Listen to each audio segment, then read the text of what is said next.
Et là, on a 8 livres, on a moni nyama moko boabimaki appliqué na loboko. On a popola akimi et puis na mona ki sauté na moni makila et biminga. Soko longo li page où ils en avaient écrit ba page mususu ezaki vierge pembe. Moni épée na ndoto akufi. Arrivé le matin et salamindengyo. Moni tunyo akufa. Omona yondimi oui akufa ko. Demain matin omoni pe ndeko papa akufa. Kotisa mabelete oyeba. Omona lobi na tongo oyo mona na butu muto ana akufa. Na se décida ki nazwa livre wana. Na kendaka komona abe. Mais na bakombo na moni eza écrit na makila. Na moni livre wana pembeni place ngana ya kovanda. Mosi longtemps na tikaka ngona ka. Mama na livre oyo nde na yaki komona epa ya papa lokolo ezaki na makambo ebele. Na bomeli yango ata 7 ndeko wanga. Otozalaki 11. Ovandi boy makini bible bimi soki livre moko bimi ezokomelo makambo na tongo akufi c'est la magie. Mais est-ce que livre batumbi et kozonga na chikapa. Si papa n'a attaqué en vie mais héros déjà grâce à des grands-mères. Ça eza oui au mon cas livre mais na monde spirituel eza livre té. Allô? Allô Masasi? Ya Masasi? Boni mama kuna na homme de veillard misunga. Naza déjà na misunga homme de veillard. Au moni tant maman a piqué crise. Allô naoki bien té. Tant bazo sengo mbongo, yo tindi mbongo, bango balé ba songe ba kati ba songe ba memel ba dispensaire a mike. Eza sunde ngona te maman. Mena poto na kishasa la même chose. Et loko zo sepeli sanga. Banda mama koma na misunga homme de veillard. Ko tali maman. Oh maman zongi lokola bébé, bazo zo soya maman. Oh, mais là so moni maman, maman zongi chenit. Maman zo lia 3 fois. Tongo medi popo. Deko nanga elo musu sepeli singai. Misunga homme de veillard. Webi ke bana courant zo kata na te. Soke salika manœuvre pano ya li ta. Bana lumière 24 heures sur 24 heures. Et puis connexion internet et vanda. Et puis soki mama ayoki mal à l'aise ou bien mutu pasi nzoto déranger. Kaka na mutu na place à la liwana a fini bouton rouge. Docteur Mbango azana kati. Tu sais pourquoi? Homme de veillard misunga ezana kati ya clinique misunga. Donc so futi mbango nozo regretter te. Ah ouais, tu bien na wezali? Ba minganga bazo sala mama contrôle chaque semaine. Mais azala kuna? Abela te bazo sala examen. En tout cas, ya Masasi emoneli penanga na pemi. Bana mama comme na homme de veillard misunga. Emoneli na misu te. Emonani bambongo na zofinda ya pampa bana. C'est fini tout ça. Boko liango lisusu te. Homme de veillard misunga. Ngana bango rendez-vous quand la fin du mois. Na pemi. Non, tika ya fanda kuna lia tranquille. Apema, ba médecin 24 heures sur 24 heures. A continuer kuna ngana no pesa ka mbongo na fin du mois. Yebisa bango na changer comme on a commis li petit misuna. Babe.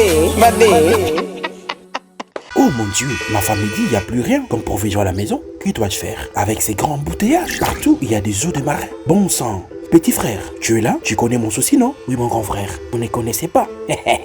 Chez Bissou Wendy, un grand marché qui vous rapproche. Composez le plus 243 82 01 22 226. Désormais, achetez de maintenant chez nous avec toute facilité et fiabilité.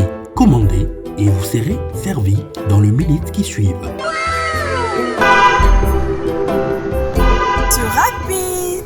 Aussitôt commandé, aussitôt livré. Waouh. Merci chez Bissou Wendy.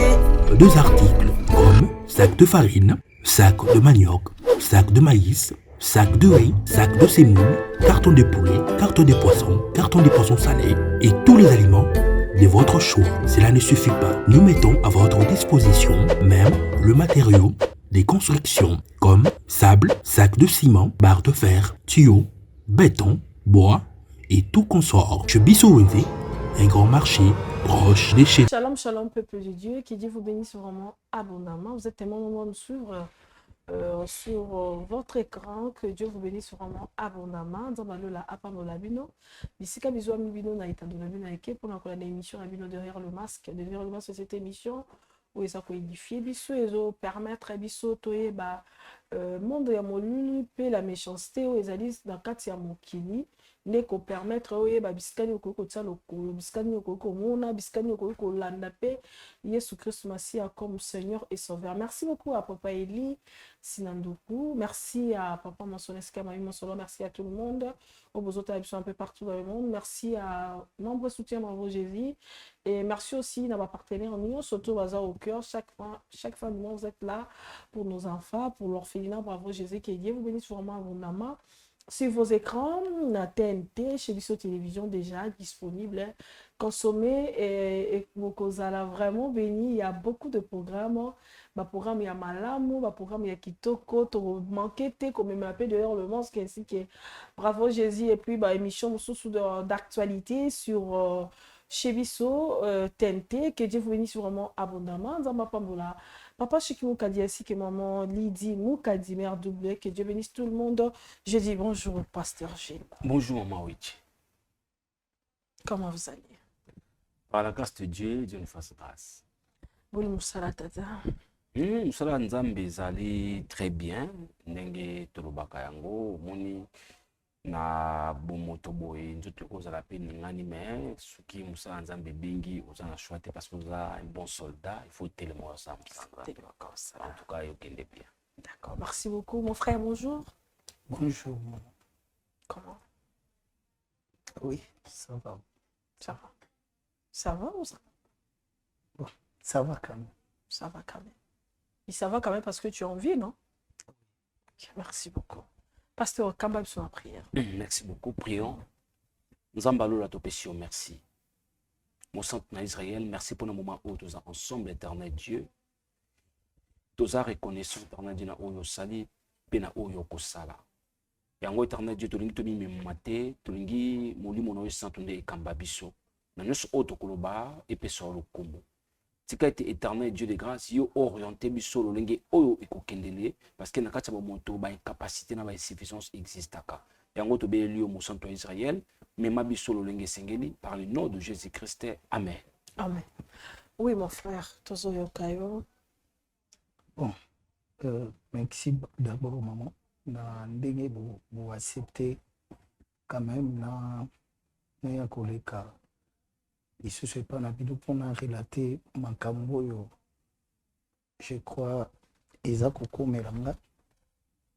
Bon, naza chauffeur ya taxi. Na musala nanga ya taxi nazalaki nano epa ya ba parents.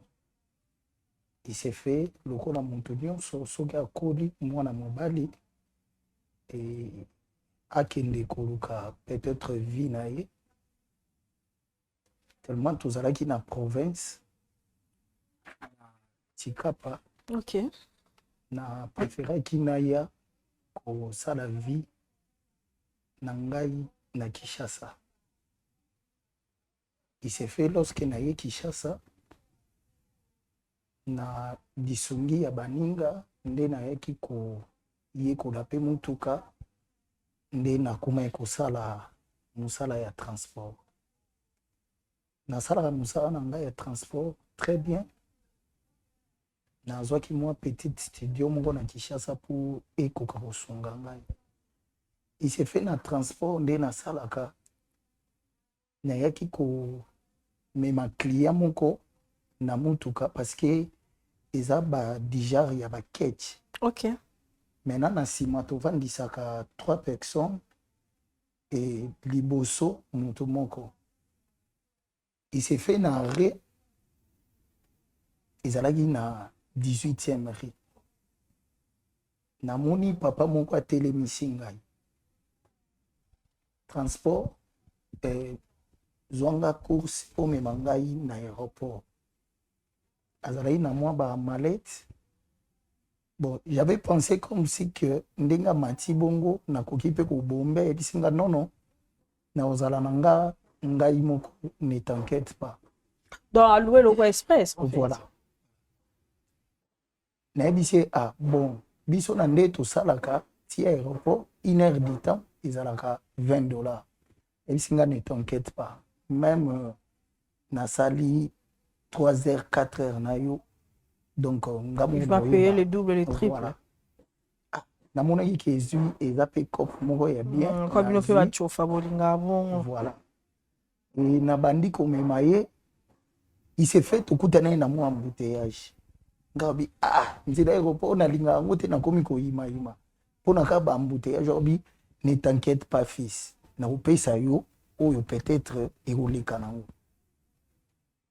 totamboli toye kokoma aéroport et papa wana ye kokita akitaki très rapide azwi ka mbongo apesi nga e nga mpe nazwi na baloli motuka na ye nabi ah loko apesi nga deja mbongo abien boye apesi nga na maboko lokola $180 wow le 18e aéroport $180 ngabi ah vraiment okutu ntina ya kosala liso mosala okovanda mpe 2 jours obula te vraiment mama na ye nazwi mutuka na ye nazongisi na gare nalongoli kaka mbongo ya versement nake napesi natikala ye vraiment na mbongo de lendemain nabi ah naza nga deja na mbongo naoki obimisala nga mutuka yango te nazwa na nga ta ya kopema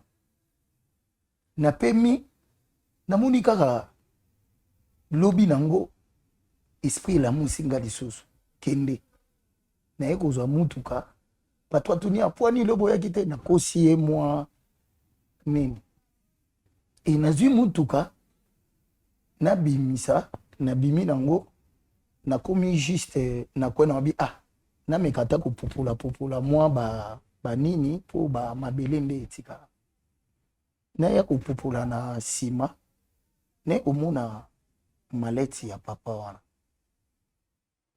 abosanaki yango na motuka je me suis dit ah pe nabimaki te est-ce que nakorencontre papa yango e mama nazwi maleti wana natiaki yango place tokumbaka natie liboso ya vitre wana nazalaki kutu na projet ya kokende banzela ya bote donc nazozonga du fait que peut-être mokolo nango akoki mpe kotelema kozela to nde natamboli nango journée mobimba natikala komona kolo nango te nabi oyo mpe nazwa yango kaka nakei nango na ndako nanga nakei nango na ndako navandi nalali nanga mpe pongi demain nabi mais siko nini maleti yango ekokozala na nini nabi nazwa ata le temps ya koverifier pour savoir peut-être nini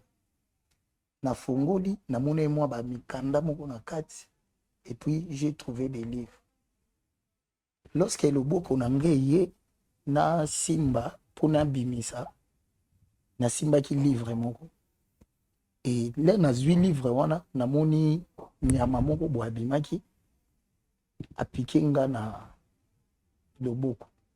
Tu as vu comme ça? Oui namonaki penda nyama lokola ba. Tu as senti ou tu as vu? Non, j'ai vu. Namonaki vraiment apike nga na loboko et puis azalaki penda moi rapide tona opupula akimi et puis namonaki esute namoni mo makila et biminga na pangushi yango ngo bien peut-être Nathalie par curiosité ya kovanda lokola pe totangi classe j'ai trouvé un livre na lukina na fongola ngo ba dossier musu natalaki talaki na lukina fongola livre pour naïba ce qui est un livre. Il s'est fait nazui na tangi page moko isili et na continuer na nga journée na ndepe na ko zonga na yekolala. Mais lorsque na lali na komi ko mona ba vision pour la songe. Et mususu mona aux place moko boye isolé, il y a plus de gens. mosusu oyoki mwa bamingongo ezolobela oyo donc ezobima kaka lokola na nini nayebi so olobi nango na continue kotanga livre page moko nayaki kotanga na livre wana mama nakomi komona soki otangi yango ezopesa baenseignement mpona bavie ya bato livre wana makambo oyo ekoki kokomela bato mais chose grave na livre yango soki olongoli page oyo eza na baécrit bapage mosusu ezalaki vierge pembe na bandoto ntango natangi livre natangi bapage mosusu wana soki oye na oyo ya pembe na oyo comprene kuna soki olobi ebongo soki ondeko na nga peut-être ya mwasi eloko nini ekoki kokomela ye omona na kote ya pembe wana ebandi kokoma baécrit. Ne dis pas ça. Je vous dis maman ebandi kokomela oyo baécrit mosusu ndeko na oyo lobi oyo lobi akufa wana ekomeli yo soki olali na butu ndenge ka ekomelaki yo olota mosusu ndoto ya ndeko wana omoni ye mpe na ndoto akufi arrivé le matin esalami ndenge wana bon moko ezopesa nga ka batension otangaka yango trop souvent. Bon, pour moi, je me suis dit, et Koko Zalapé le roman Koboé, et Koko Sova Kangai. Soko Tangi, Moussou, on s'est posé question dans le livre. Nani penande asala kama be makasi na famille. Au mona ya Moussou ba ibishio. Mouta osala mabe eza Moussou. Le kia papa non. Ngabia, yende mouta loka famille, oui. Ezo komela ona ba page ya pembe. Oui, ça vierge. Oui, ça vierge. Oui, yende mutasala. Donc banda to botami soki batu boy. Oui, yende mutazala na cause ya kuboma kabango ko éliminer ba. Omona epesinga kanda. C'est que yepa ko kufa na ye pour nini atungisi asilisi batu na famille. Omona tunyo akufa. Omona yondimi oui akufa ko. Demain matin omoni pe ndeko papa kufa washi na koma ene be esprit moko ya colère so discuter peut-être atana ndeko na famille olobi ye vraiment nda pesinga kanda boy na olakisa eso na kuta atana baninga so lali na butu muto yo bo discutaki to asalaki eloko wana omona na butu bo commencer à discussion na l'air bosala yo na ola kiso ko mona vraiment elo na ola kiso so kotisa mabele te oyeba omona lobi na tongo oyo mona na butu muto ana kufi ezaki na ndeko moko tuzaki na kati ya lopango ba locataire place au footela place na foot discussion moko isalama mama ya kowelela kaka air ya kokota na douche pona kosokola. Il s'est fait na discussion wana mwasi ya ndeko wana yaki kokota. Yo la kisaka nini? Yo ligaka batike do douche ngo yonde osokolaka po kenda musala batu musuba kenda musala te. Ndeko mwasi wana débordaki. Na mobali na eto sali discussion na bi ça va merci. Batu na batu bakuta na kadage moko ilo barabon. Omona na butu kanda wana loko isalenga muso bima kyokyo okumba mutuka oye ozaka na kanda wana ye vraiment ozolo ba sérieux na butu osa songe ndiko wana mobali yaka okufa na lopa. Bon, je ne comprenais pas. OK, non checker livre. Non. Non solo na livre à Sijan ndeko. Oui, na solo la na livre. nalobi ah mutu oyo toweleli na ye douche era kokota na douche ta maloba ye na mwasi ne bablesse nga nini pena na kokosala ye soko otangi boye eyebisi yo soko oza na posi eloko boye ekomela ye soko olongoli page wana oye na oyo apembe ah ye mpenza loko asali boye awelela na nga mpenza douche ta ye mpenza ifo alongwa kutu namonaka ye ata te na butu olota yo na ye ezosimba te na ntongo moto akufi monde spirituel négatif, les choses. Et au sala sur terre. Ah, Seigneur. Et au sala ngai la livre ka wana il on desala pasi yango na so livre wana na tangi na comprenate lo moko ilata ngai na tansi na ngai mama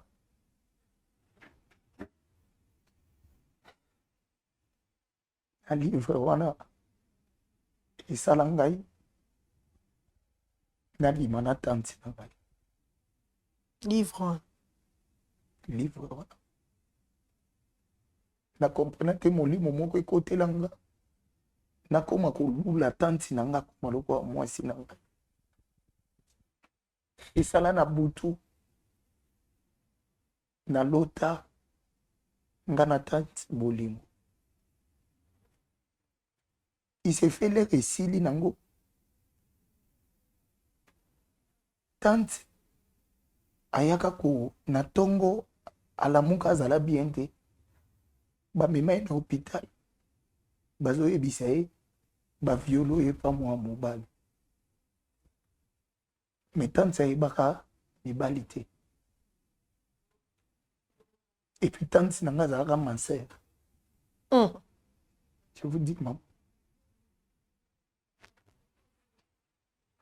ntango bazoloba ngo nga moko natelemi na hôpital mo makanisi eyeli nga na raisonne ah mais eloko oyo na tante nakoma ekose sentir yango e natangi livre esali na butu namonaki nga na tante eye na hôpital tante baviole ndenge ni mama nabandeka kocontinue. C'est-à-dire, si je comprends mieux, Tachaza déviergé sur le monde spirituel. Hein?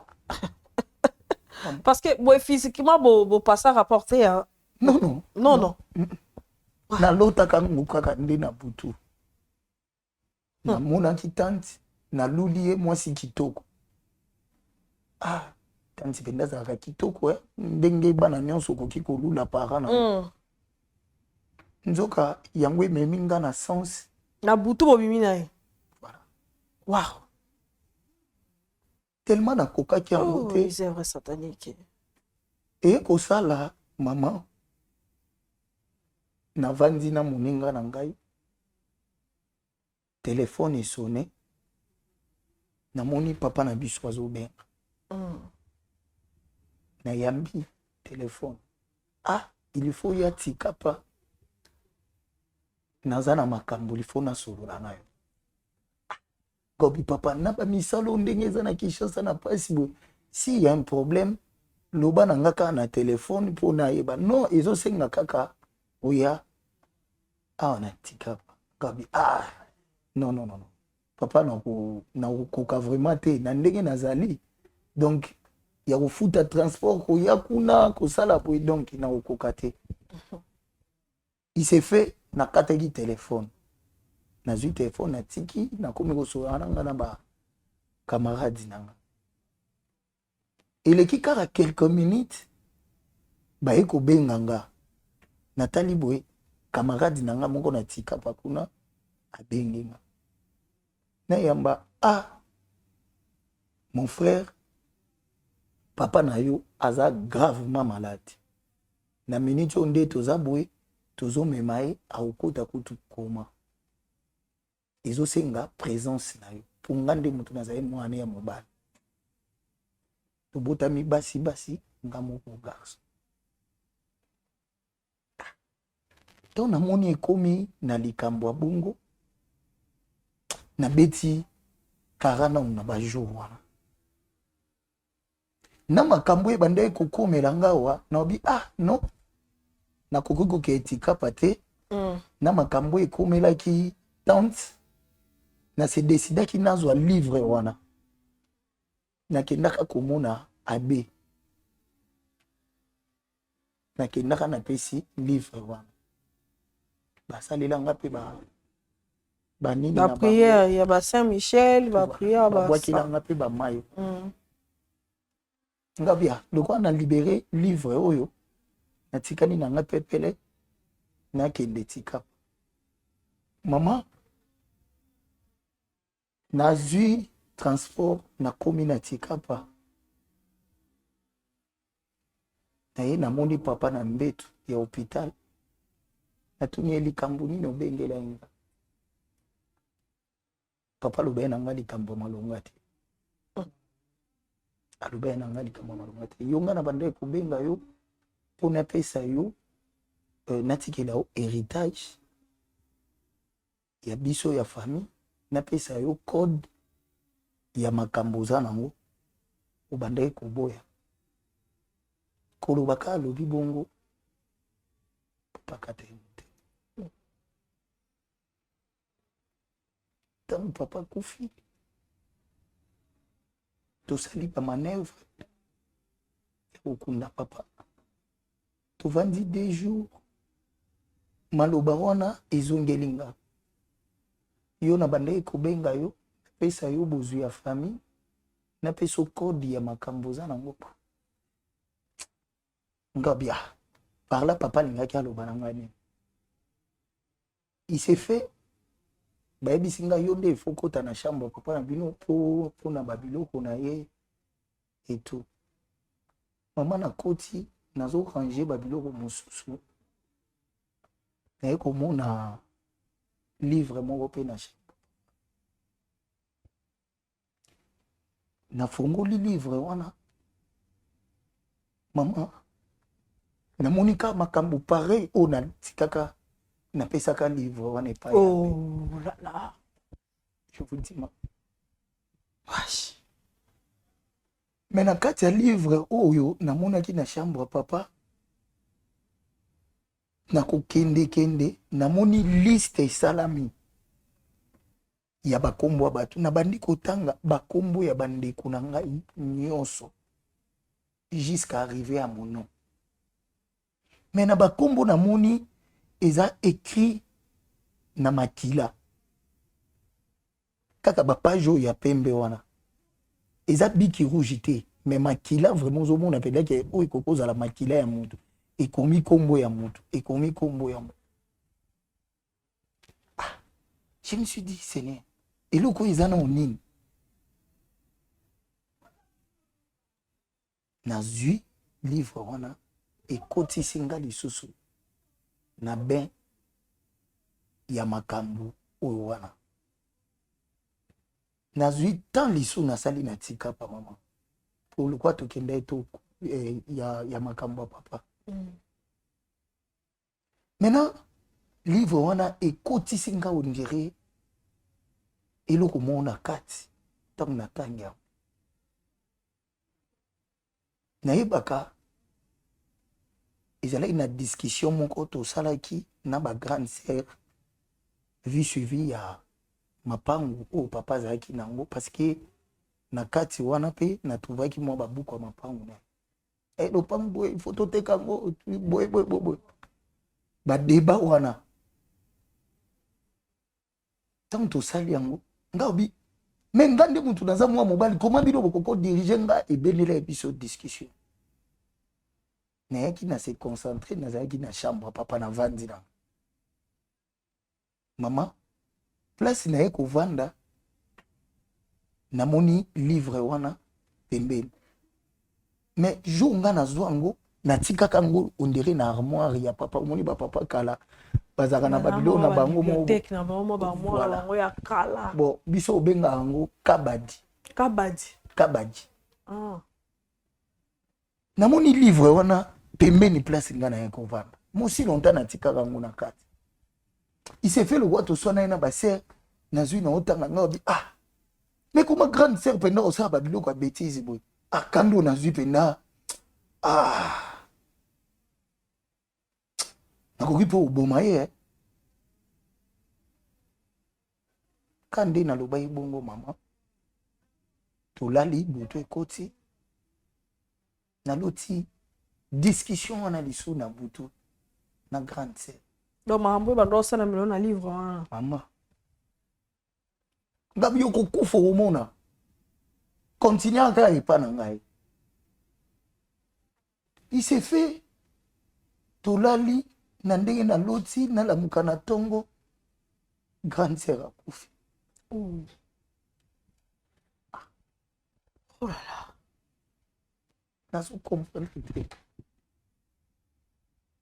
maman moko makanisi ekomi kozongelanga ah livre oyo natikaki boye oyo lisu na trouvé epai ya papa awa wana esalami quelque temps leur papa akufi esali kaka 2 semaines discussion na sœur pende ayo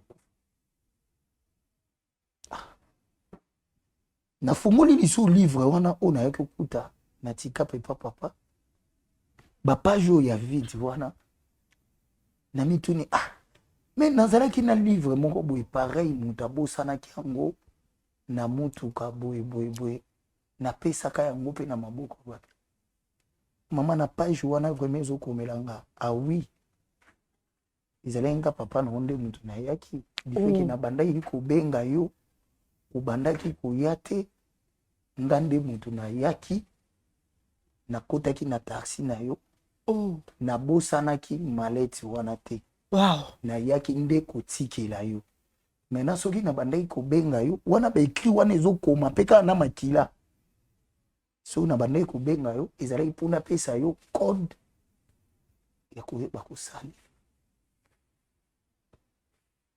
mama na livre oyo nde nayaki komona epai ya papa lokola ezalaki na makambo ebele nabomeli yango ata 7 ndeko nanga po tozalaki 11 nabomi mpenza mpona ka bowela nini héritage na badiscussion ezalaka kaka soki bakanda kaka kanda ngo ndenge eyelaka bato bazokufa na famille ezoyebaka motu na mama kanda ngo nayebaka te ezwaka nga ndenge nini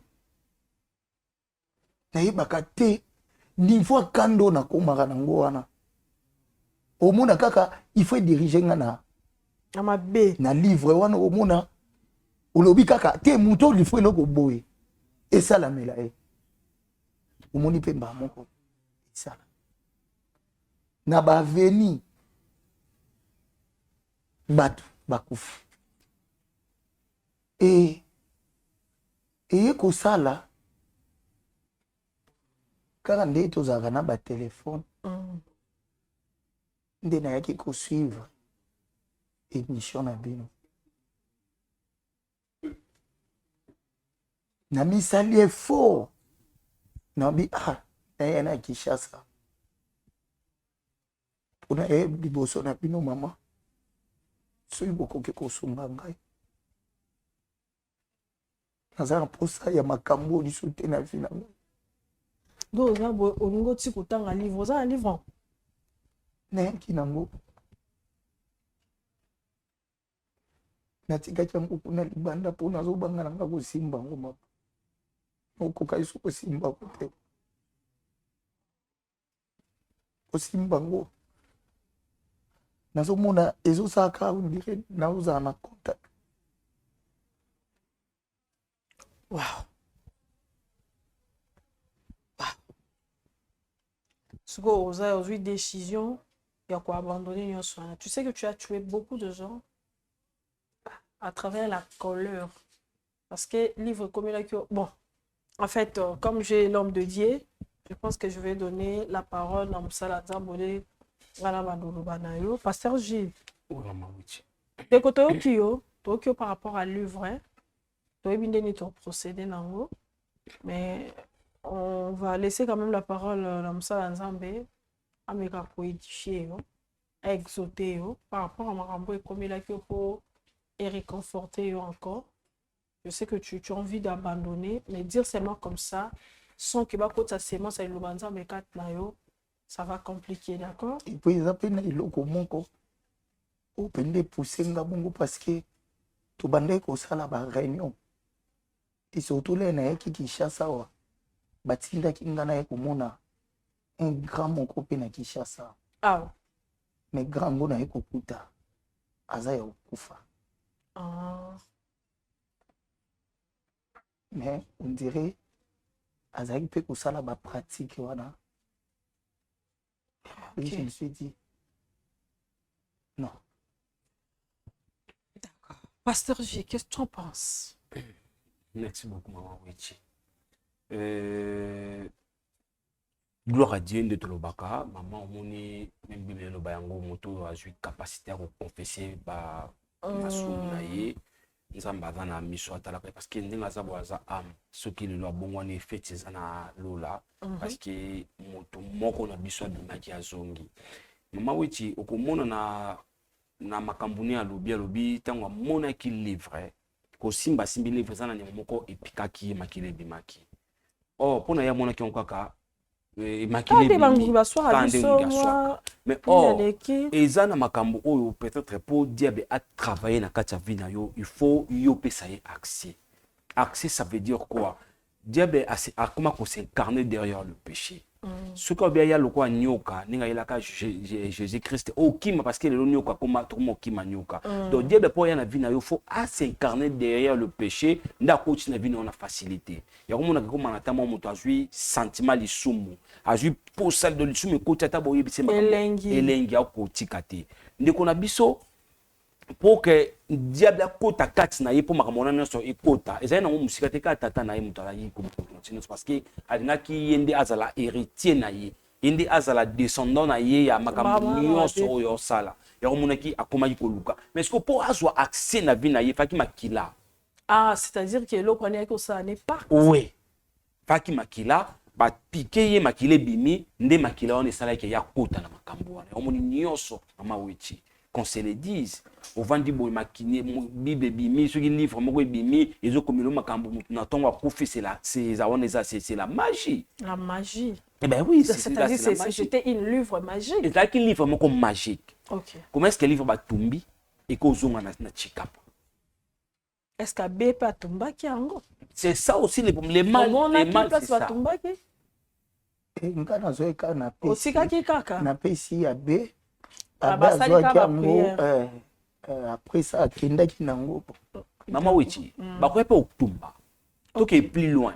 Bakwe pa ozona misune ba ju pétrole ba ti ba ju moto ba tumbi. Et ko bima na facilité obima.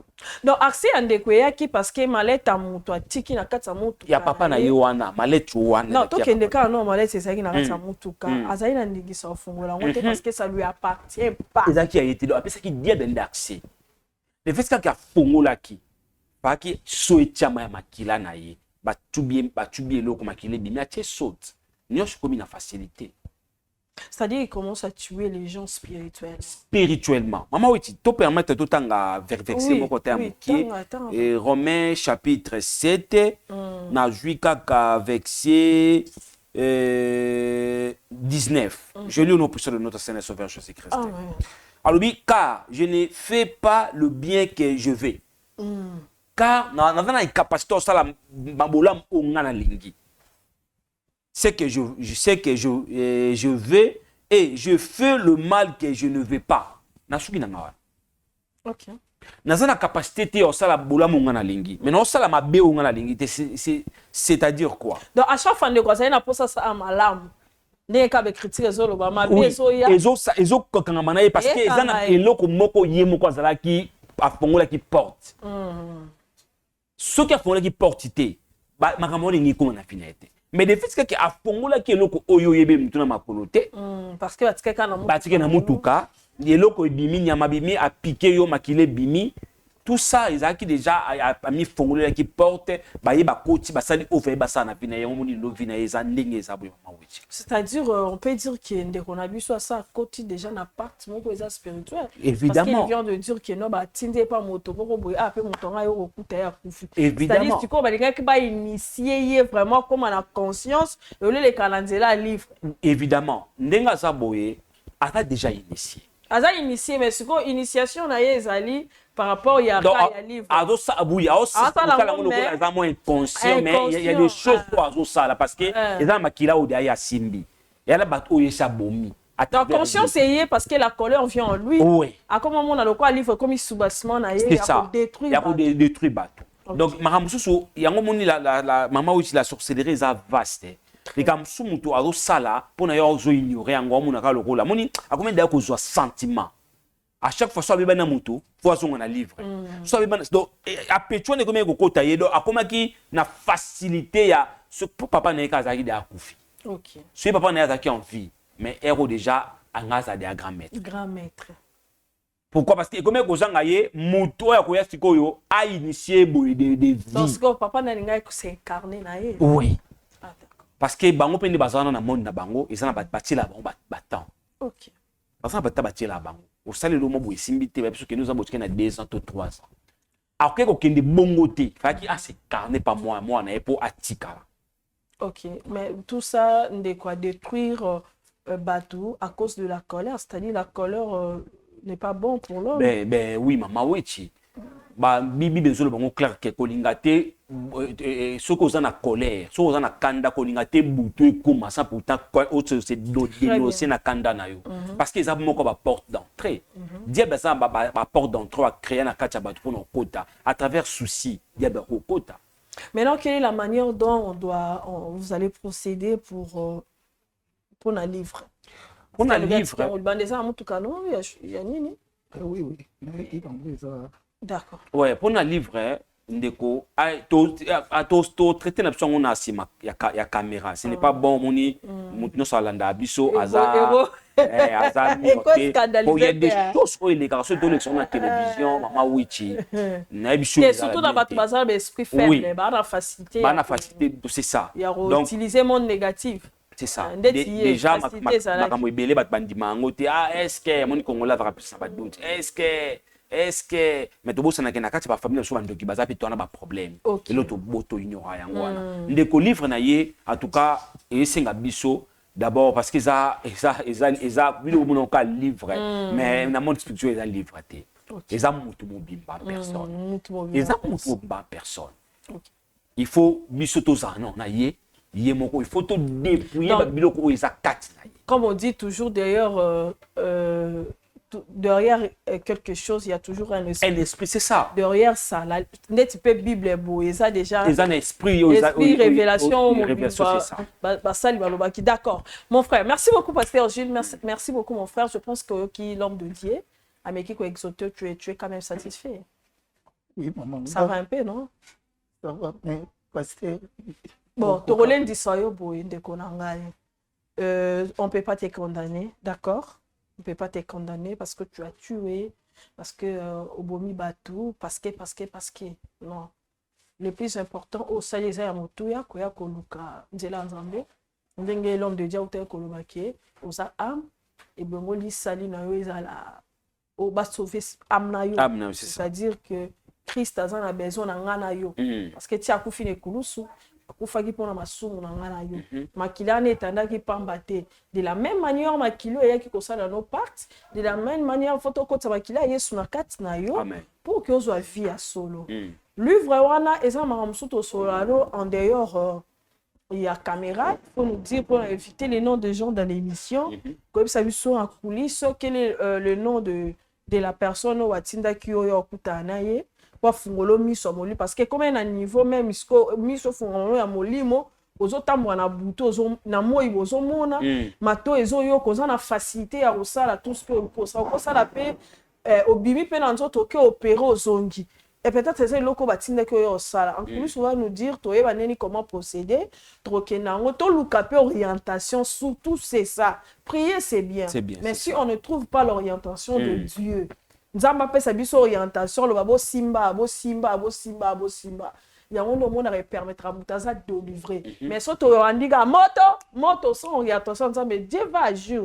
L'Esprit de Dieu va descendre parce que ça va ça une sonité. Mais pour que quand on l'a totalement, il faut l'orientation de Dieu. Et nzamba eb sabiso comment dans la manière dont on sala d'accord. Mais à to bon de la pon na yo ka aussi ça saute aussi si bon c'est la protection na yo, on va donner l'horaire, tu nous laisses le temps de prier 1 ou 2 jours comme ça si tu veux que ose l'incarner na autobombe quelque part, to yebi ba itonga to sala na bango. On va le faire, d'accord? Merci beaucoup. Merci beaucoup. On arrive à la fin de cette émission. Merci à Pasteur G pour votre intervention. Merci à tout le monde qui nous regarde un peu partout dans le monde. Je pense que cette émission était un dengaïnayo oyo tozotalayango. D'accord? C'est-à-dire qu'éviter la colère en nous, parce que la colère tue. La colère permet de savoir makamuko boyo oeza anormal. Parce que moi aussi, Nazali, moko ya bilembo ya colère. En tout cas, Nazali, son asili qui a me supporté Nazati. Nga non matati ko ba nziti. Un jour, je vais passer, je vais dire la colère, faut laisser la colère. Et ça moko ya porte ya monene. Si la parole de Dieu déclare et écrit que mutako la na kanda, tu la na kanda point. Après, na muto zo ba songe. To na muto zo révélation. Au bango ba pasteur ba bonde la pona o me zo mutakanda. Tika kanda. Pour démon aya pour siéger dans quatre vie na yote. Merci beaucoup. Nous avons la femme pour la vie. Nous sommes Christ à Zongité. Nga la vie tokutani. Voilà Sima. Que Dieu nous bénisse. Merci. Allô? Allô Masasi. Ya Masasi. Bonne maman kuna na homme de veillard misunga. Naza déjà na misunga homme de veillard. Au moni tant maman a piqué crise. Allô na oki bien te. Tant bazo se ngombongo, yo tindi mbongo, bango balie ba songe ba kati ba songe ba memene ba dispensaire mike. Et ça sunde ngona te maman. Mena poto na kishasa la même chose. Et loko zo se pelisanga. Banda mama koma na misunga homme de veillard. Ko tali mama. Oh mama zongi lokola bébé, bazo zo soya mama. Oh, mais là so moni mama zongi génite. Mama zolia 3 fois. Tongo midi popo. Deko nanga elo musu se pelisingani. Misunga homme de veillard. Webi ke bana courant zo katana. Soke sarika manœuvre pano ya li temps. Bana lumière 24h/24h. Et puis connexion internet et vanda. Et puis soki mama ayoki mal à l'aise ou bien mutu pasi nzoto déranger. Kaka na mutu na place à la liwana a fini bouton rouge. Docteur Mbango azana kati, c'est pourquoi homme de veillard misunga ezana kati clinique misunga. Nous sommes foutus on nous a regretté. Ah vous tu bien na wazali ba minganga bazo sala mama contrôle chaque semaine. Mais azala kuna Abela te bazo sala examen. En tout cas, ya Masasi emonani penanga na pemi bana mama comme na homme de veillard misunga. Emonani na misute. Emonani bamboko na zo finda ya pampa bana. C'est fini tout ça. Boko liango lisusu te. Homme de veillard misunga. Ngana bango rendez-vous quand la fin du mois. Na pemi. Non, si kaya fanda kuna lia tranquille. Apema, ba médecin 24h/24h. A continuer kuna ngana no pesa ka mbongo na fin du mois. Yebisa bango na changer comme on a commis li petit misuna. Babe. Oh mon Dieu, ma femme me dit, il n'y a plus rien comme provision à la maison. Que dois-je faire? Avec ces grands embouteillages, partout il y a des eaux de marin. Bon sang. Petit frère, tu es là? Tu connais mon souci, non? Oui, mon grand frère. Vous ne connaissez pas. Chez Bissou Wendy, un grand marché qui vous rapproche. Composez le plus 243 82 01 22 226. Désormais, achetez de maintenant chez nous avec toute facilité et fiabilité. Commandez et vous serez servi dans les minutes qui suivent. C'est rapide. Aussitôt commandé, aussitôt livré. Waouh! Merci chez Bissou Wendy. 2 articles comme sac de farine, sac de manioc, sac de maïs, sac de riz, sac de semoule, carton de poulet, carton de poisson salé et tous les aliments de votre choix. Cela ne suffit pas. Nous mettons à votre disposition même le matériau des constructions comme sable, sac de ciment, barre de fer, tuyaux, béton, bois et tout consort. Chez Bissou Wendy, un grand marché proche de chez